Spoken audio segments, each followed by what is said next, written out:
ជំរាបសួរពុកម៉ែបងប្អូនទាំងអស់គ្នាថ្ងៃនេះមកហូបផ្ទះខ្ញុំរៀងបបោទីចាមានត្រីឆៅឲ្យក្មេងគាត់អ្នកទិញមកហើយត្រីគេអ្នកទាំងអស់គ្នាអើយមើលទៅឡើង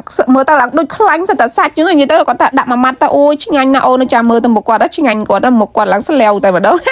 ហើយត្រីហ្នឹងគឺខ្ញុំអត់ញ៉ាំទេពុកម៉ែបងប្អូនទាំងអស់គ្នាដែលសារតែញ៉ាំឆៅពេលណាដែលខ្ញុំចង់ញ៉ាំចឹងទៅខ្ញុំយកវាទៅចំហុយយកវាទៅចៀនយកវាទៅអីចឹងទៅបានញ៉ាំចាហើយមានការីហើយមានមាន់បពងទៀតនិយាយថាមាន់បពងហ្នឹងក៏រសជាតិឆ្ងាញ់ដែរម្សៅទិញនិយាយទៅរសជាតិប្លែកណាអត់ដូចម្សៅរដងតែម្សៅម្ដងនេះទិញមកនិយាយថាអូយឆ្ងាញ់យកតែមែនតែម្ដងហើយកូនខ្ញុំនិយាយថាការ៉ាអាហ្គេមាន់បពងមិនដឹងចេះអស់ប្រហែលដុំតែម្នាក់ឯងថ្ងៃហ្នឹងធ្វើរៀងច្រើនមុខដោយសារតែនឹកឃើញថាសល់ទៅស្អែកប្តីនៅផ្ទះចឹងញ៉ាំទៀតព្រោះអីស្អែកប្តីគាត់សម្រាកចឹងហើយយើងធ្វើច្រើនយើងទៅសល់ទុកគាត់